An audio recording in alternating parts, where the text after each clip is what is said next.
Chapter 23. Treats of the company of Mr. Vincent Crumbles, and of his affairs, domestic and theatrical. As Mr. Crumbles had a strange four-legged animal in the inn stables, which he called a pony, and a vehicle of unknown design on which he bestowed the appellation of a four-wheeled phaeton, Nicholas proceeded on his journey next morning with greater ease than he had expected, the manager and himself occupying the front seat, and the Master Crummleses and Smike being packed together behind, in company with a wicker basket defended from wet by a stout oilskin, in which were the broadswords, pistols, pigtails, nautical costumes, and other professional necessaries of the aforesaid young gentleman. The pony took his time upon the road, and, possibly in consequence of his theatrical education, evinced every now and then a strong inclination to lie down. However, Mr. Vincent Crumbles kept him up pretty well by jerking the rein and plying the whip, and when these means failed and the animal came to a stand, the elder Master Crumbles got out and kicked him. By dint of these encouragements he was persuaded to move from time to time, and they jogged on, as Mr. Crumbles truly observed, very comfortably for all parties. "He's a good pony at bottom," said Mr. Crumbles, turning to Nicholas. He might have been at bottom, but he certainly was not at top, seeing that his coat was of the roughest and most ill-favoured kind. So Nicholas merely observed that he shouldn't wonder if he was. "Many and many is the circuit this pony has gone," said Mr. Crumbles, flicking him skilfully in the eyelid for old acquaintance' sake. "He is quite one of us. His mother was on the stage." "Was she?" rejoined Nicholas. "She ate apple pie at a circus for upwards of 14 years," said the manager, "fired pistols, and went to bed in a nightcap, and in short took the low comedy entirely. His father was a dancer." "Was he at all distinguished?" "Not very," said the manager. "He was rather a low sort of pony. The fact is, he had been originally jobbed out by the day, and he never quite got over his old habits. He was clever in melodrama too, but too broad. Too broad. When the mother died, he took the port-wine business." "The port-wine business?" cried Nicholas. "Drinking port-wine with the clown," said the manager. "But he was greedy. One night he bit off the bowl of the glass and choked himself, so his vulgarity was the death of him at last." The descendant of this ill-starred animal requiring increased attention from Mr. Crumbles as he progressed in his day's work, that gentleman had very little time for conversation. Nicholas was thus left at leisure to entertain himself with his own thoughts, until they arrived at the drawbridge at Portsmouth, when Mr. Crumbles pulled up. "We'll get down here," said the manager, "and the boys will take him round to the stable and call at my lodgings with the luggage. You had better let yours be taken there for the present." Thanking Mr. Vincent Crumbles for his obliging offer, Nicholas jumped out, and giving Smike his arm, accompanied the manager up High Street on their way to the theatre, feeling nervous and uncomfortable enough at the prospect of an immediate introduction to a scene so new to him. They passed a great many bills, pasted against the walls and displayed in windows, wherein the names of Mr. Vincent Crumbles, Mrs. Vincent Crumbles, Master Crumbles, Master P. Crumbles, and Miss Crumbles were printed in very large letters, and everything else in very small ones. And turning at length into an entry in which was a strong smell of orange peel and lamp oil, with an undercurrent of sawdust, groped their way through a dark passage, and, descending a step or two, threaded a little maze of canvas screens and paint-pots, and emerged upon the stage of the Portsmouth Theatre. "Here we are," said Mr. Crumbles. It was not very light, but Nicholas found himself close to the first entrance on the prompt side, among bare walls, dusty scenes, mildewed clouds, heavily daubed draperies, and dirty floors. He looked about him. Ceiling, pit, boxes, gallery, orchestra, fittings, and decorations of every kind, all looked coarse, cold, gloomy, and wretched. "Is this a theatre?" whispered Smike in amazement. "I thought it was a blaze of light and finery." "Why, so it is," replied Nicholas, hardly less surprised. "But not by day, Smike, not by day." The manager's voice recalled him, from a more careful inspection of the building, to the opposite side of the proscenium, where, at a small mahogany table with rickety legs and of an oblong shape, sat a stout, portly female, apparently between 40 and 50, in a tarnished silk cloak, with her bonnet dangling by the strings in her hand, and her hair, of which she had a great quantity, braided in a large festoon over each temple. "Mr. Johnson," said the manager, for Nicholas had given the name which Newman Noggs had bestowed upon him in his conversation with Mrs. Kenwigs, "let me introduce Mrs. Vincent Crumbles." "I am glad to see you, sir," said Mrs. Vincent Crumbles in a sepulchral voice. "I am very glad to see you, and still more happy to hail you as a promising member of our corps." The lady shook Nicholas by the hand as she addressed him in these terms. He saw it was a large one, but had not expected quite such an iron grip as that with which she honoured him. "And this," said the lady, crossing to Smike, as tragic actresses cross when they obey a stage direction, "and this is the other. You, too, are welcome, sir." "He'll do, I think, my dear," said the manager, taking a pinch of snuff. "He is admirable," replied the lady. "An acquisition indeed." As Mrs. Vincent Crumbles recrossed back to the table, there bounded on to the stage from some mysterious inlet a little girl in a dirty white frock with tucks up to the knees, short trousers, sandalled shoes, white spencer, pink gauze bonnet, green veil, and curl-papers, who turned a pirouette, cut twice in the air, turned another pirouette, then, looking off at the opposite wing, shrieked, bounded forward to within 6 inches of the footlights, and fell into a beautiful attitude of terror as a shabby gentleman in an old pair of buff slippers came in at one powerful slide, and chattering his teeth fiercely brandished a walking-stick. "They are going through the Indian Savage and the Maiden," said Mrs. Crumbles. "Oh," said the manager. "Their little ballet interlude. Very good. Go on. A little this way, if you please, Mr. Johnson. Oh, that'll do, that'll do. Now." The manager clapped his hand as a signal to proceed, and the savage, becoming ferocious, made a slide towards the maiden. But the maiden avoided him in 6 twirls and came down at the end of the last one upon the very points of her toes. This seemed to make some impression upon the savage, for after a little more ferocity and chasing of the maiden into corners, he began to relent and stroked his face several times with his right thumb and forefingers, thereby intimating that he was struck with admiration of the maiden's beauty. Acting upon the impulse of this passion, he, the savage, began to hit himself severe thumps in the chest and to exhibit other indications of being desperately in love, which being rather a prosy proceeding was very likely the cause of the maiden's falling asleep. Whether it was or no, asleep she did fall, sound as a church, on a sloping bank, and the savage, perceiving it, leant his left ear on his left hand and nodded sideways to intimate to all whom it might concern that she was asleep and no shamming. Being left to himself, the savage had a dance, all alone. Just as he left off, the maiden woke up, rubbed her eyes, got off the bank, and had a dance all alone too. Such a dance that the savage looked on in ecstasy all the while, and when it was done, plucked from a neighbouring tree some botanical curiosity resembling a small pickled cabbage, and offered it to the maiden, who at first wouldn't have it, but on the savage shedding tears, relented. Then the savage jumped for joy. Then the maiden jumped for rapture at the sweet smell of the pickled cabbage.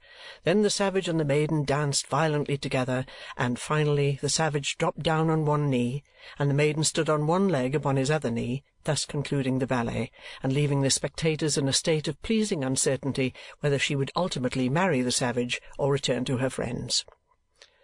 "Very well indeed," said Mr. Crumbles. "Bravo!" "Bravo!" cried Nicholas, resolved to make the best of everything. "Beautiful!" "This, sir," said Mr. Vincent Crumbles, bringing the maiden forward, "this is the infant phenomenon, Miss Ninetta Crumbles." "Your daughter?" inquired Nicholas. "My daughter, my daughter," replied Mr. Vincent Crumbles, "the idol of every place we go into, sir. We have had complimentary letters about this girl, sir, from the nobility and gentry of almost every town in England."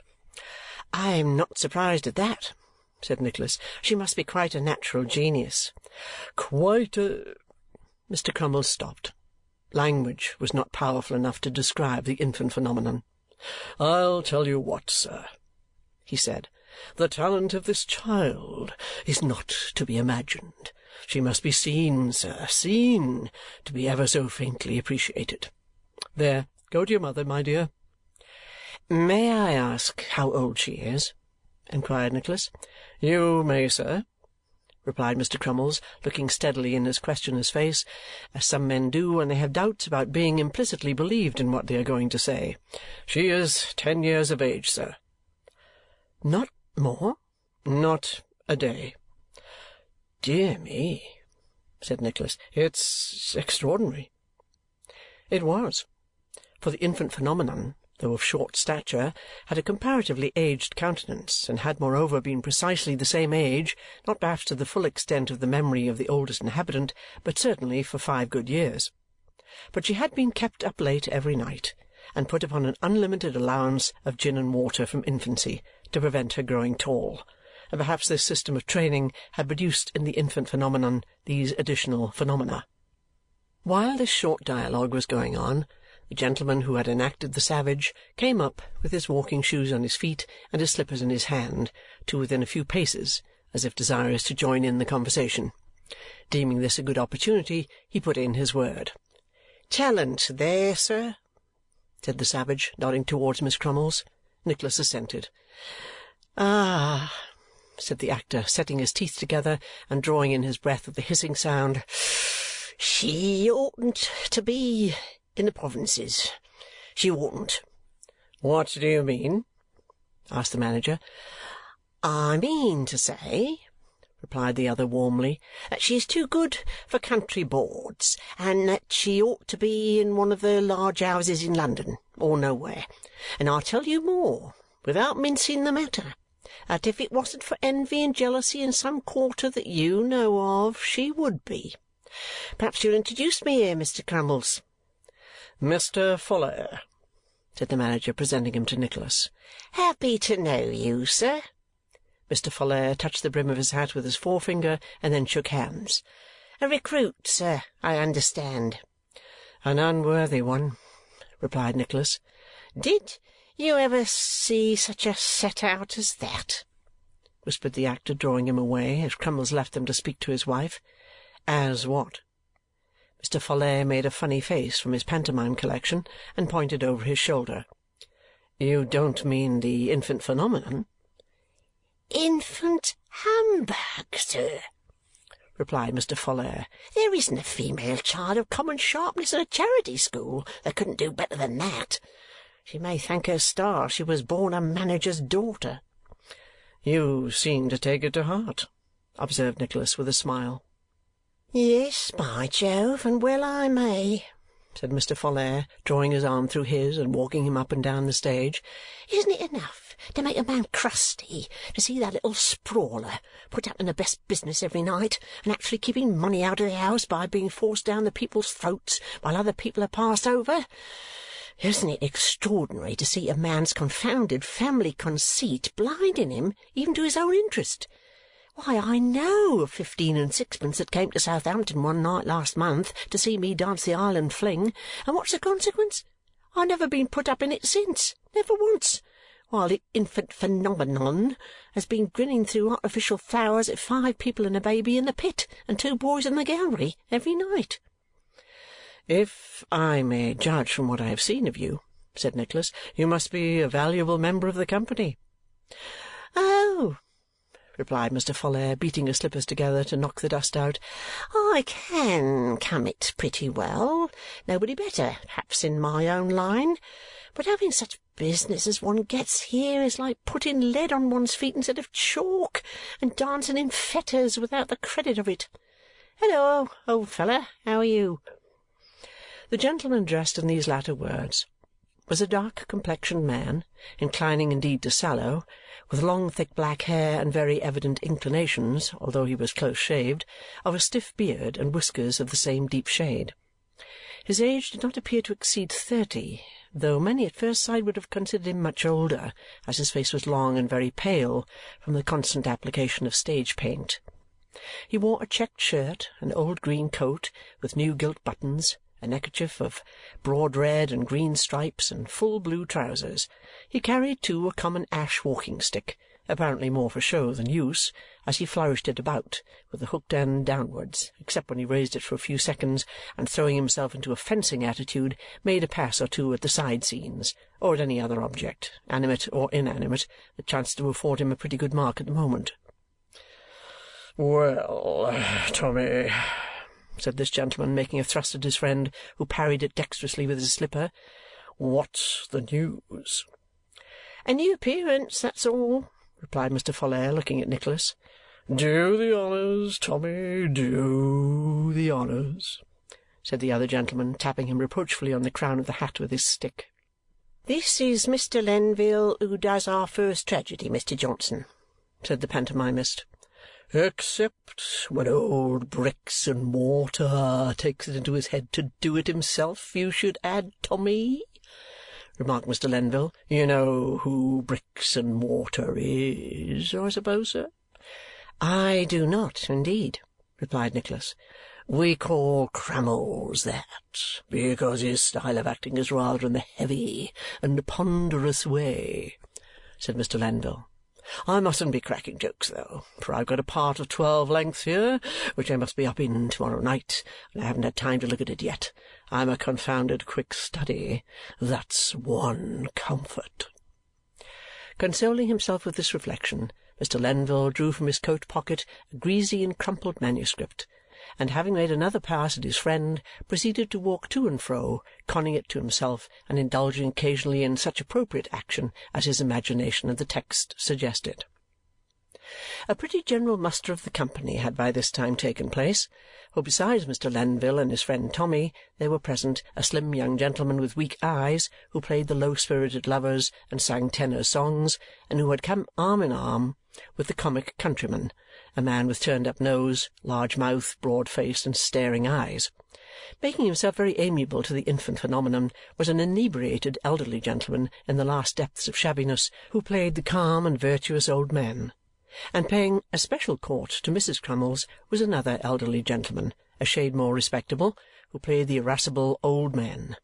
Those funny fellows who have nephews in the army and perpetually run about with thick sticks to compel them to marry heiresses. Besides these, there was a roving-looking person in a rough greatcoat who strode up and down in front of the lamps, flourishing a dress-cane and rattling away in an undertone with great vivacity for the amusement of an ideal audience. He was not quite so young as he had been, and his figure was rather running to seed, but there was an air of exaggerated gentility about him which bespoke the hero of swaggering comedy. There was also a little group of 3 or 4 young men with lantern jaws and thick eyebrows who were conversing in one corner, but they seemed to be of secondary importance, and laughed and talked together without attracting any attention. The ladies were gathered in a little knot by themselves round the rickety table before mentioned. There was Miss Snevellicci, who could do anything, from a medley dance to Lady Macbeth, and also always played some part in blue silk knee-smalls at her benefit, glancing from the depths of her coal-scuttle straw bonnet at Nicholas, and affecting to be absorbed in the recital of a diverting story to her friend Miss Ledbrook, who had brought her work and was making up a ruff in the most natural manner possible. There was Miss Belvawney, who seldom aspired to speaking parts and usually went on as a page in white silk hose to stand with one leg bent and contemplate the audience, or to go in and out after Mr. Crumbles in stately tragedy, twisting up the ringlets of the beautiful Miss Bravassa, who had once had her likeness taken in character by an engraver's apprentice, whereof impressions were hung up for sale in the pastry-cook's window, and the greengrocer's, and at the circulating library, and the box-office, whenever the announce-bills came out for her annual night. There was Mrs. Lenville, in a very limp bonnet and veil, decidedly in that way in which she would wish to be if she truly loved Mr. Lenville. There was Miss Gazingi, with an imitation ermine boa tied in a loose knot round her neck, flogging Mr. Crumbles junior with both ends in fun. Lastly, there was Mrs. Grudden, in a brown cloth pelisse and a beaver bonnet, who assisted Mrs. Crumbles in her domestic affairs, and took money at the doors, and dressed the ladies, and swept the house, and held the prompt book when everybody else was on for the last scene, and acted any kind of part on any emergency without ever learning it, and was put down in the bills under any name or names whatever that occurred to Mr. Crumbles as looking well in print. Mr. Folair, having obligingly confided these particulars to Nicholas, left him to mingle with his fellows. The work of personal introduction was completed by Mr. Vincent Crumbles, who publicly heralded the new actor as a prodigy of genius and learning. "I beg your pardon," said Miss Snevellicci, sidling towards Nicholas, "but did you ever play at Canterbury?" "I never did," replied Nicholas. "I recollect meeting a gentleman at Canterbury," said Miss Snevellicci, "only for a few moments, for I was leaving the company as he joined it, so like you that I felt almost certain it was the same." "I see you now for the first time," rejoined Nicholas with all due gallantry. "I am sure I never saw you before. I couldn't have forgotten it." "I'm sure it's very flattering of you to say so," retorted Miss Snevellicci with a graceful bend. "Now I look at you again, I see that the gentleman at Canterbury hadn't the same eyes as you. You'll think me very foolish for taking notice of such things, won't you?" "Not at all," said Nicholas. "How can I feel otherwise than flattered by your notice in any way?" Oh, you men are such vain creatures!" cried Miss Snevellicci, whereupon she became charmingly confused, and, pulling out her pocket-handkerchief from a faded pink silk reticule with a gilt clasp, called to Miss Ledrook. "Led, my dear," said Miss Snevellicci. "Well, what is the matter?" said Miss Ledrook. "It's not the same." "Not the same what?" "Canterbury. Oh, you know what I mean. Oh, come here. I want to speak to you." But Miss Ledrook wouldn't come to Miss Snevellicci, so Miss Snevellicci was obliged to go to Miss Ledrook, which she did in a skipping manner that was quite fascinating. And Miss Ledrook evidently joked Miss Snevellicci about being struck with Nicholas, for after some playful whispering, Miss Snevellicci hit Miss Ledrook very hard on the backs of her hands and retired up in a state of pleasing confusion. "Ladies and gentlemen," said Mr. Vincent Crumbles, who had been writing on a piece of paper, "we'll call the mortal struggle to-morrow at 10. Everybody for the procession. Intrigue and ways and means you're all up in, so we shall only want one rehearsal. Everybody at 10, if you please." "Everybody at 10," repeated Mrs. Grudden, looking about her.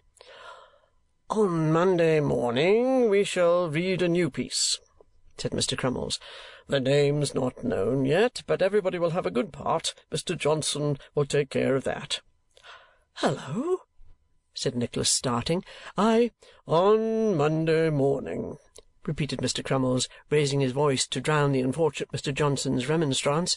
"That'll do, ladies and gentlemen."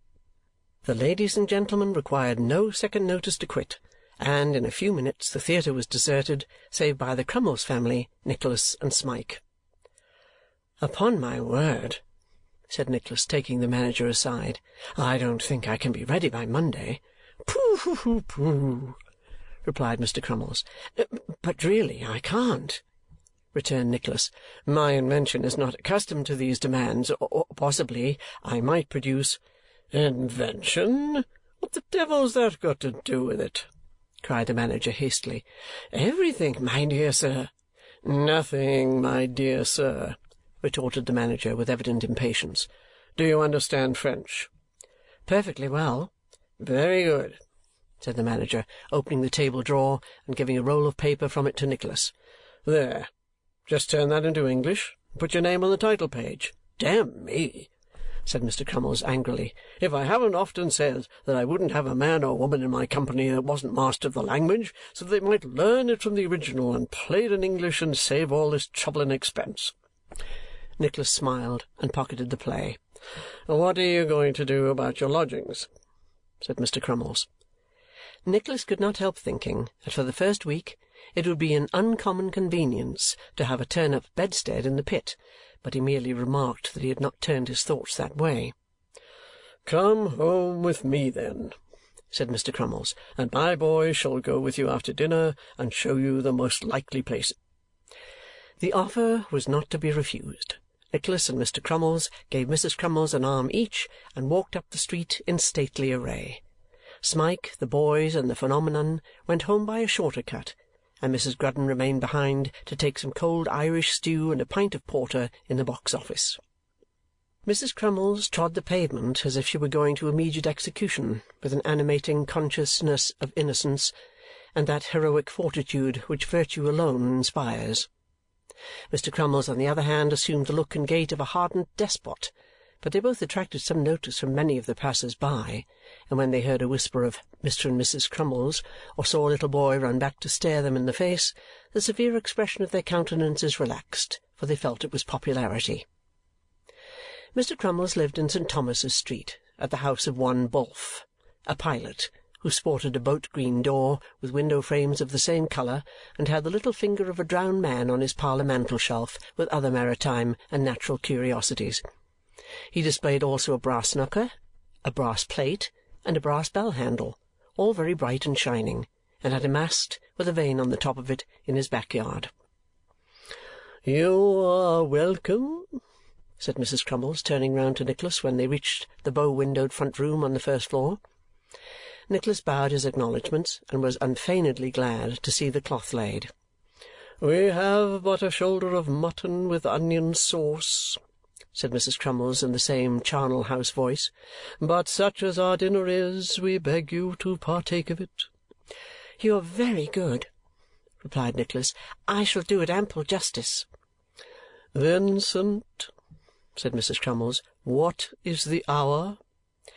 5 minutes past dinner-time," said Mr. Crummies. Mrs. Crummies rang the bell. "Let the mutton and onion sauce appear." The slave who attended upon Mr. Bulph's lodgers disappeared, and after a short interval reappeared with the festive banquet. Nicholas and the infant phenomenon opposed each other at the Pembroke table, and Smike and the Master Crummleses dined on the sofa bedstead. "Are they very theatrical people here?" asked Nicholas. "No," replied Mr. Crummies, shaking his head. "Far from it, far from it." "I pity them," observed Mrs. Crummies. "So do I," said Nicholas, "if they have no relish for theatrical entertainments properly conducted." "Then they have none, sir," rejoined Mr. Crummies. "To the infant's benefit last year, on which occasion she repeated 3 of her most popular characters, and also appeared in the Fairy Porcupine as originally performed by her, there was a house of no more than £4.12." "Is it possible?"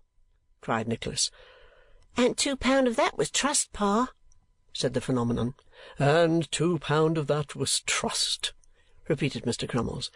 "Mrs. Crummies herself has played to mere handfuls." "But they're always a taking audience, Vincent," said the manager's wife. "Most audiences are when they have good acting, real good acting, the regular thing," replied Mr. Crummies forcibly. "Do you give lessons, ma'am?" inquired Nicholas. "I do," said Mrs. Crummies. "There is no teaching here, I suppose?" "There has been," said Mrs. Crummies. "I have received pupils here. I imparted tuition to the daughter of a dealer in ship's provision. But it afterwards appeared that she was insane when she first came to me. It was very extraordinary that she should come under such circumstances." Not feeling quite so sure of that, Nicholas thought it best to hold his peace. "Let me see," said the manager, cogitating after dinner. "Would you like some nice little part with the infant?" "You are very good," replied Nicholas hastily, "but I think perhaps it would be better if I had somebody of my own size at first, in case I should turn out awkward. I should feel more at home, perhaps." "True," said the manager. "Perhaps you would, and you could play up to the infant in time, you know." "Certainly," replied Nicholas, devoutly hoping that it would be a very long time before he was honoured with this distinction. "Then I'll tell you what we'll do," said Mr. Crummies. "You shall study Romeo when you've done that piece. Don't forget to throw the pump and tubs in, by the by. Juliet, Miss Snevellicci, old Grudden the nurse. Yes, that'll do very well. Rover, too. You might get up Rover while you were about it. And Cassio and Jeremy Diddler. You can easily knock them off. One part helps the other so much. Here they are, cues and all." With these hasty general directions, Mr. Crummies thrust a number of little books into the faltering hands of Nicholas, and bidding his eldest son go with him and show him where lodgings were to be had, shook him by the hand and wished him good night. There is no lack of comfortable furnished apartments in Portsmouth, and no difficulty in finding some that are proportionate to very slender finances.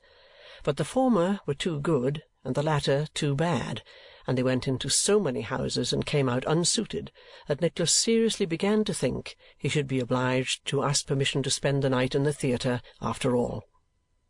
Eventually, however, they stumbled upon 2 small rooms up 3 pair of stairs, or rather 2 pair and a ladder, at a tobacconist's shop on the Common Hard, a dirty street leading down to the dockyard. These Nicholas engaged, only too happy to have escaped any request for payment of a week's rent beforehand. "There. Lay down our personal property, Smike," he said after showing young Crummies downstairs. "We have fallen upon strange times, and heaven only knows the end of them.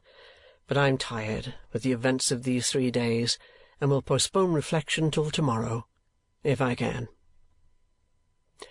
End of chapter 23.